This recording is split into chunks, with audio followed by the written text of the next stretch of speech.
a recollection of thoughts, memories that I had when I used to travel to South Del Mayberry Road. Now, I used to go to a place called Britain Plaza. I bought a vehicle from a business owner there.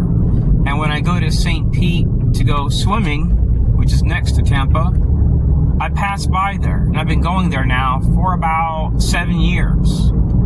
So I started noticing this bizarre pattern where I was being severely harassed and where these people were asking cooks or employees to whistle in my face while eating for 7 years.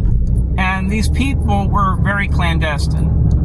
Well, one day I go to the Brandon Mall, which is just a few miles away from Tampa, Florida. It's in the Tampa, Florida area. And upon exiting, I had an encounter with a lady wearing a logo, and I didn't know which agency that logo belonged to, so I utilized AI. And it came up Special Activities Division. So then I go to a doctor weeks later in Clermont, Florida, and I was denied medical care.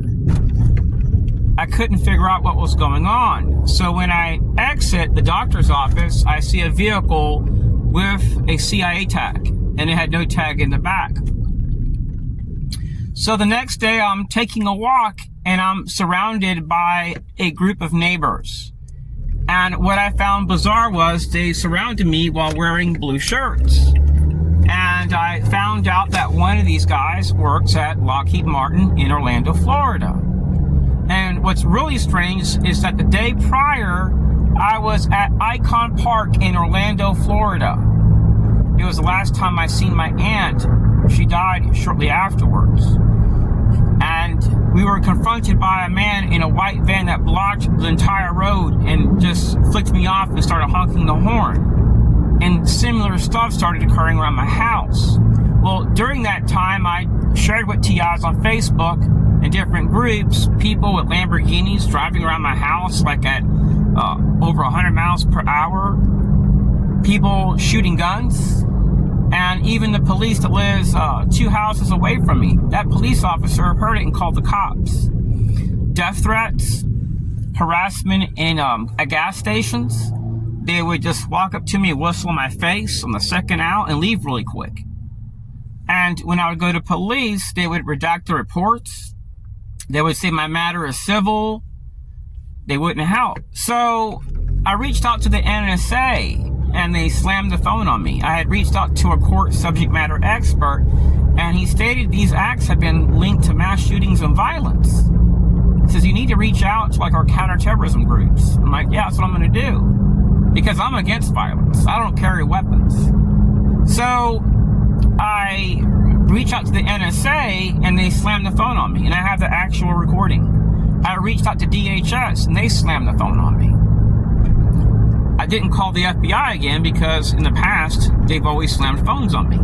Well, what's really weird is that everybody that I know that's worked for the NSA, DOD, fusion centers, ex-FBI agents like Ted Gunderson have documented the same thing. And I even have letters of support from people which have worked with the FBI and other agencies, which are now whistleblowers. Some are overseas in hiding. So I drove to Lido Beach. I think it's called Sarasota, Florida, where that beach is at.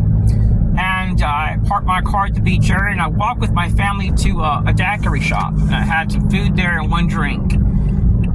And I noticed some people just staring at me intensely, but not eating or drinking. It just seemed weird. But I ignored it. The exact moment when we exit, we see a bench outside this daiquiri shop, and 2 old men whistle one time really loud, and they cover their faces with their shirts. Then an Asian guy walks up to me, whistles really close to my face, and says, do something. So I drive back home to Clermont, Florida. And the next day I drive to Groveland, Florida, and an Asian guy walks into the store, and he walks right up to me and whistles in my face. And he goes into a car and leaves. It just seemed bizarre. I started documenting stuff on my phones, It was called Pegasus, and I had to utilize an open source software to detect it. And what's very bizarre is that I have photos where my TV is off and then it comes on, or where a cell phone is turned off and it boots back up. And it's more than one. And I've shared the proof with TIs on Facebook. Weird things started occurring in the past. When I would relocate, I would find my cars, all the wires slashed, feces rubbed on the car, weird encounters with people that are from army bases or that are ex-army.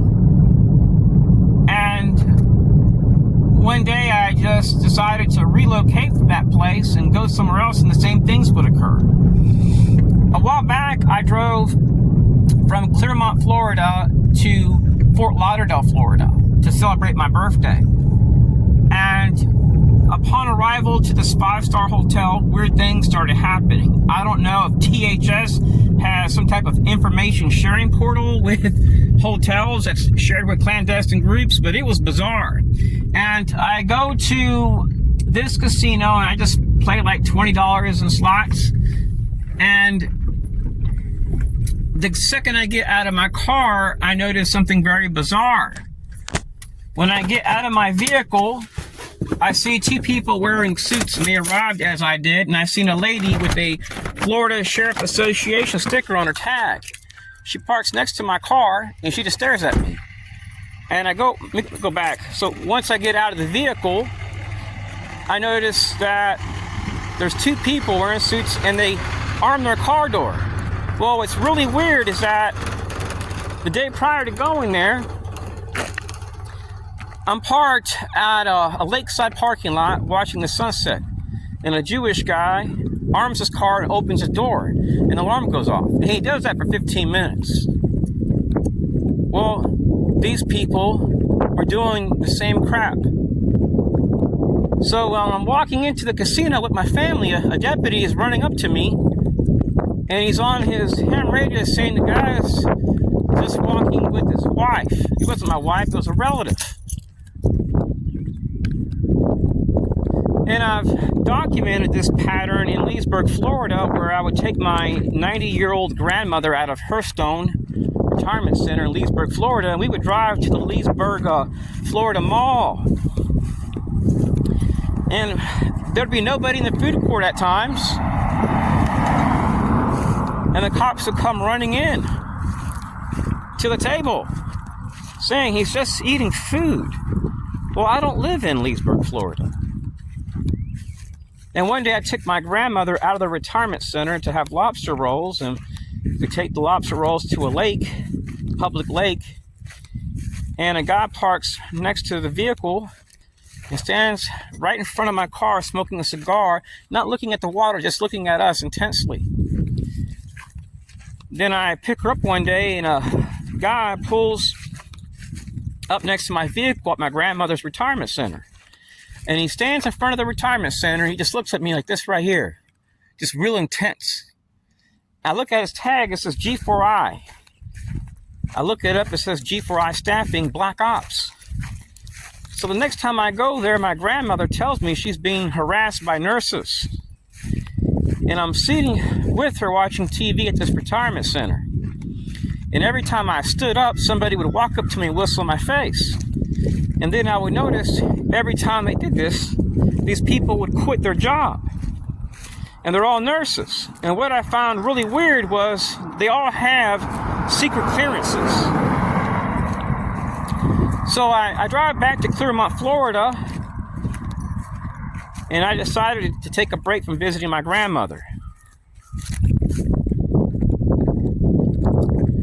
And I'm driving home from Publix supermarket in Groveland, Florida, and I passed by the Small Business Opportunity Center. To get to my house, I have to pass by it, and I see a car that says STAHL, and it gets in my lane, nearly forcing me to go off the road. Well, the day prior, the car in front of that vehicle was a red truck. I was in a rural area, had pulled off the road, and they were honking horns at me. Well, what's really weird is I haven't seen a car go there, pull into that area, in 7 years. So I seen that vehicle and a car says STAHL in front of it. Just seems really weird. So recently I had to file a police report with the Clearmont, Florida Police Department due to an incident at the school. I had another one at the View, right across the street. And I went to my doctor's office next door to Lake Sumter Community College in Clearmont, Florida.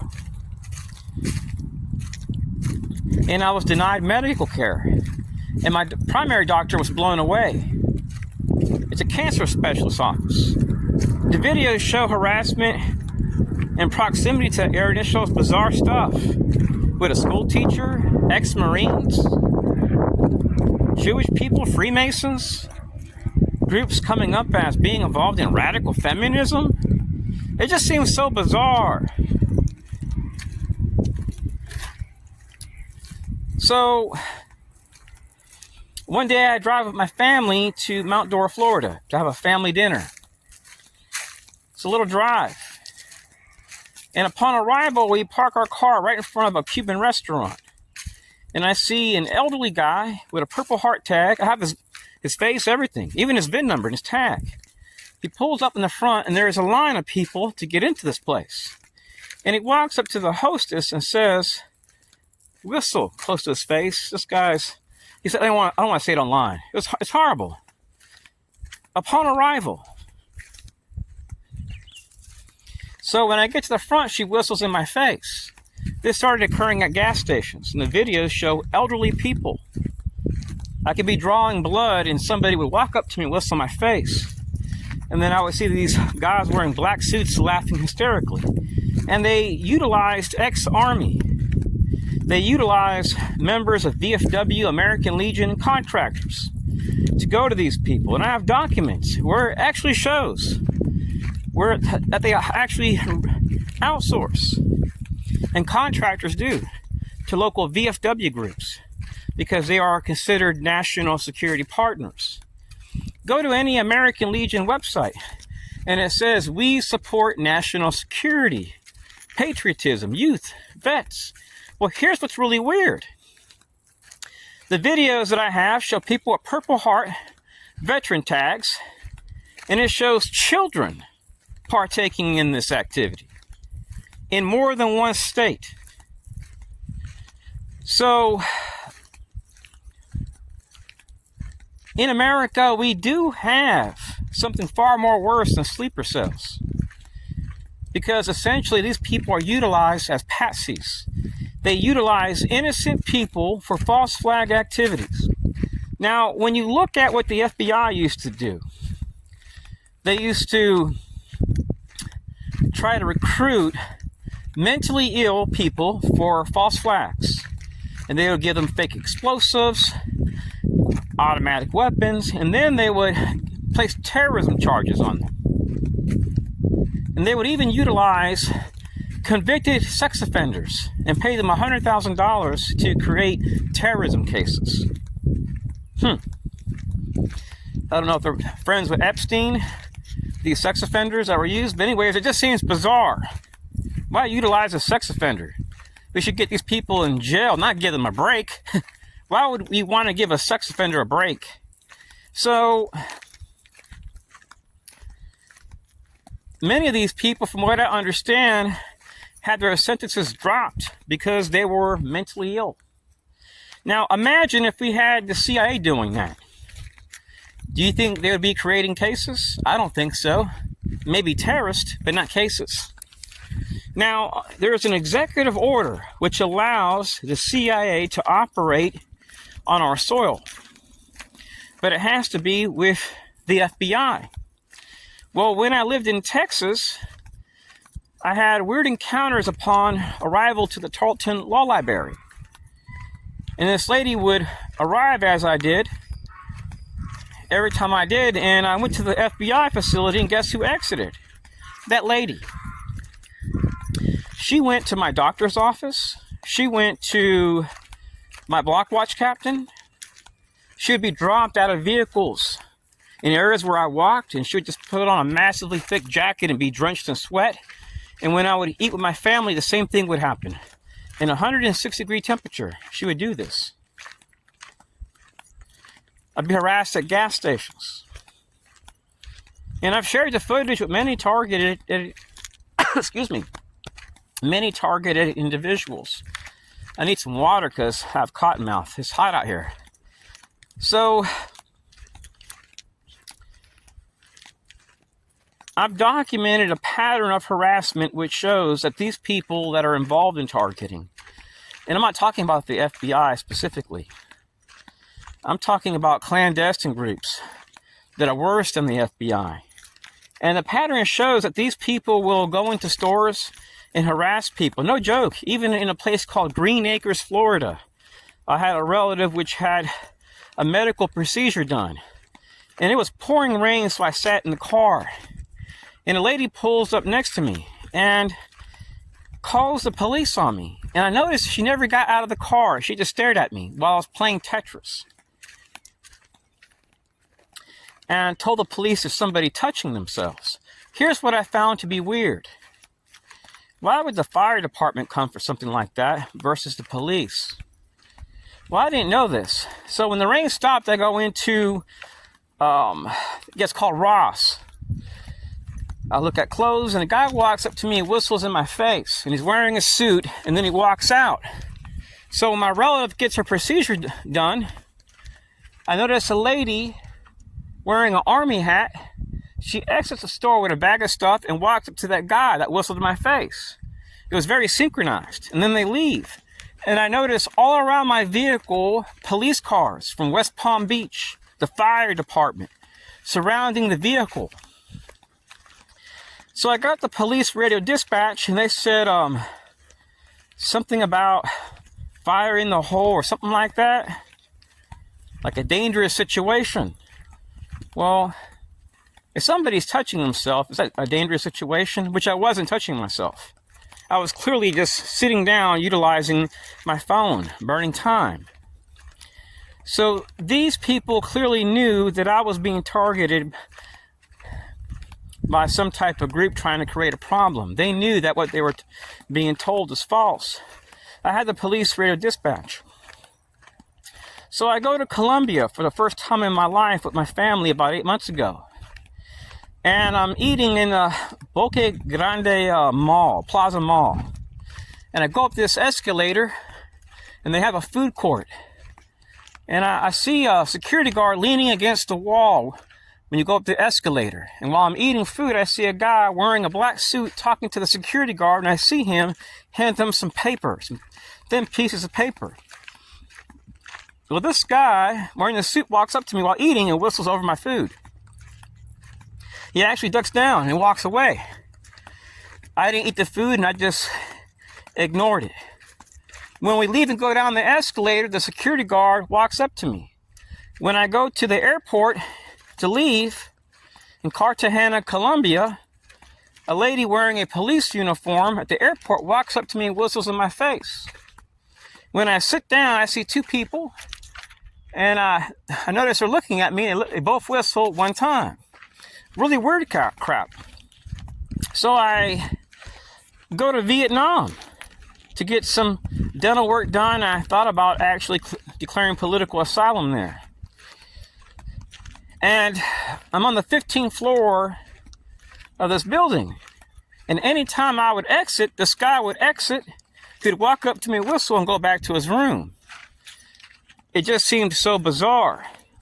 What's even more bizarre is that I've documented the utilization of Stingray technology. I used to be able to track them pretty well, but now it's gotten much harder because they're able to broadcast their location to many different places, like literally 40 locations, making it impossible to find them unless you have a crew of people. What gave them away was sometimes these locations had no roads, so I was able to pin it to 2 to 3 places. And then I would find them in a van, a white van with the doors open typically or closed, and the back would be an office, and it would have this box, and I would see like this antenna looking thing next to it. And the first thing I thought was, this has to be it. because the other places, there was nobody there. And they would be like in a empty parking lot. And one time I noticed these guys again, about 9.8 miles away from my house, and one of the guys screams, "He's here, it's him." Well, I'm the only person there. These perps will do bizarre stuff. You can be eating with your family. And this happened about a month ago. I was eating at a Mexican restaurant. I think it's called the Cantina. I've been going there since they've been open. I won't stop. It's where my family eats at. And something really weird happens. A guy in a Lamborghini comes in wearing the same hat as me. And he sits next to me and he orders the same drink, the same meal. Well, I didn't think much about it at first. And then I noticed something bizarre. The waiter there kept pointing at the guy, and she kept shaking her head. So something told me that I needed to go to my car. I was praying internally, so I go to my car and I see that this guy had arrived with somebody else that was parked next to him, facing us while eating. And I noticed that the guy was clearly looking right at me and my family while eating. So I go in my car and grab my body camera and I put it on. And the exact moment we exit the restaurant, the guy exits his vehicle and walks up to us and he whistles and goes back in. Well, I noticed that same pattern at different places. One day I went to a gastrologist in Mount Dora, Florida. I was having problems with my stomach due to all the harassment. And I'm there for 3.5 hours. And something really weird happens. It was quiet the entire time. You heard a lot of chatter, but it was low. It was pretty much quiet. It was quiet enough where you could fall asleep. So, the exact moment my name is called, this guy stands up and he whistles off the top of his lungs, and he puts 2 fingers in his mouth, and he leaves. And when he gets into his car, I notice he has one headlight on, and he's honking the horn. Well, I got his tag. So, I've had many other experiences like this. And I find that these activities defy the probability of an event. At one time, I could simply exit my home, and then I would have multiple neighbors arm their car at one time. Or my house would be the only house that would be skipped for trash day. Or I would get back to my house and I would notice there'd be trash everywhere. Like, let me give you an example. One day, cleaning the yard, I noticed a cup. And this cup is sitting next to a tree, so I pick it up. And the next day, there's a cup there with a rock in it. So that way, it wouldn't be able to move. And that's when I knew that these people, fellow TIs, were showing that not only did they not respect me and my family, but that they were trying to dehumanize me. So, essentially, fellow TIs, we do have government-sponsored sleeper cells. But the majority of these people that are utilized, they don't even understand what they're doing. And then you do have a good portion of them that know about these activities, but they are classified. And their thing is not patriotism. Their loyalty is not to the Constitution, but to a contract. So these are contractors that just seek an opportunity. They don't see you as a human being, but as a number, a contract. These are people that don't serve the American people, but the government. And as you know, in our prior administration, if you even had, what do you call this? Like a sticker on, it's called like, "Don't tread on me." If you had that on your car in our prior administration, under liberals, well, you were pretty much a domestic terrorist, an extremist. So,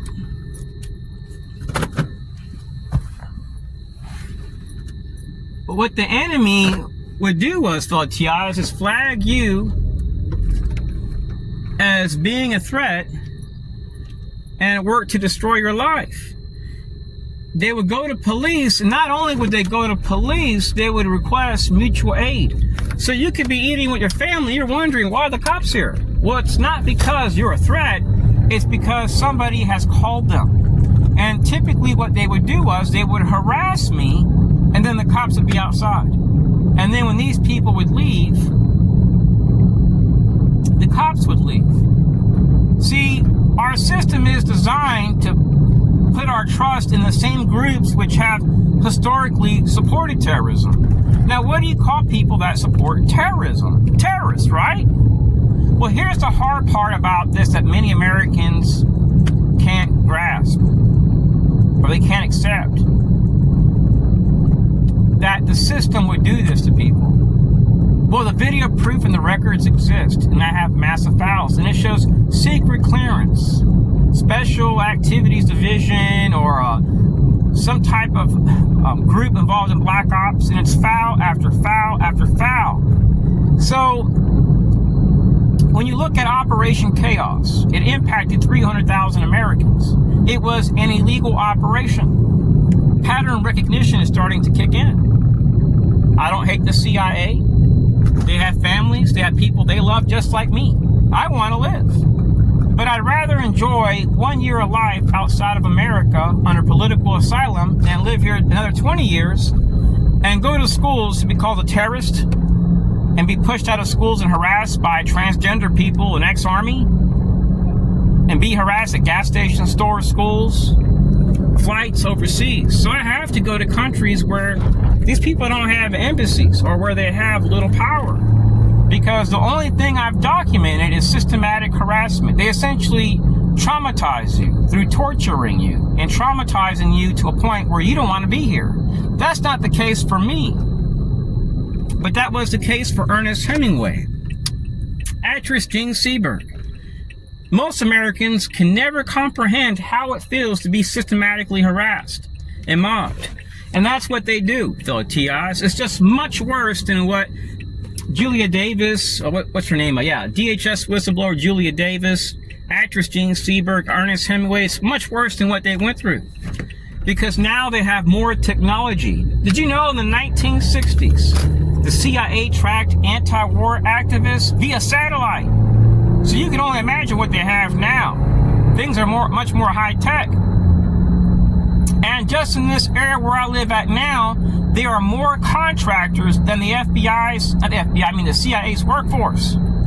I think their population is like 15,000. So they operate similar to like some of these highly racist groups referred to as Citizens Corps. Not all of them are bad, but there are some that are highly racist.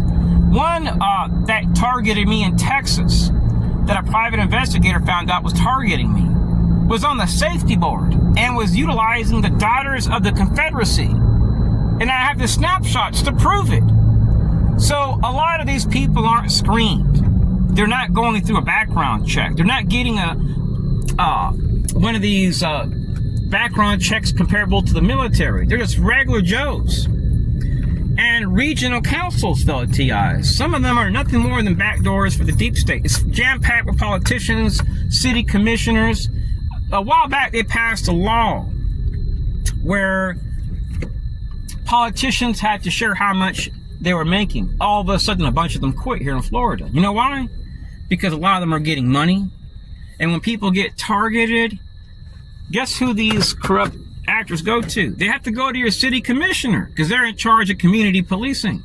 So what happens is you don't experience community policing or community engagement. You experience community mobbing. These people access public works, parks and recreation. They run you out of school, then they know most likely, well, he might walk, he might go in nature. So they target you there. Then they'll go to your other municipality partners like VFW, American Legion, Freemasons, or retired vets in the area that have a small business. And you could be biking outside of your residence, and you're wondering, why are you being harassed by veterans? Once you're like 2 miles away from your house, they come out and harass you and go back in their house. They tell them what to do. They track your phone. And even without your phone, if you live in an area where they have like a flock cameras, it doesn't matter. And I've even documented some deputies doing this. In every state, I actually have documented deputies and sheriff association members. But it's always select ones that are typically ex-military. A lot of ex-military cops and deputies. And there's a lot of private security used because a lot of private security guards are pretty much people that, the ones that are rogue doing this, are ex-cops that no police station wants because they're too dangerous. And these will be the ones where if you're in a store, once you arrive, they'll harass you. And they may just walk in the store and whistle in your face and walk right out. You may notice this not hundreds of times, thousands of times for years in every state. Sometimes they'll have no tag on their car. And if you go to cops, they'll say, oh, I can't add that VIN to the report. That's a civil matter. Well, if it's not a private investigator or contractor, it's not civil. So you can be harassed at school, dental appointment like lobbies. I've left places with cracked jaws for simple procedures when cops have come in and mentioned my name. And when I used to deal with the FBI, they would harass me upon arrival to places for years. The CIA and even active duty Army working under an MOU agreement with the Citizens Corps partners. I have all the documents. So the sleeper cells here, fellow TIs, they're active. And I'm not trying to promote institutional distrust. I'm just being very honest. I could be adding photos with CIA logos and all types of stuff. But I'm tired. So you can go to my channel called Exposing Corruption 2025. It's in one of my other YouTube pages. Check it out. Go down the rabbit hole. And when you find out the truth, fellow TIs, you won't believe it. For those that are in doubt, it's very, very real. And most Americans would never know about this. But it's occurring in our schools, in classrooms, all across the country. Domestic terrorism will never be a societal problem. It'll always go back to the source of all terrorism. God bless. Thanks for listening.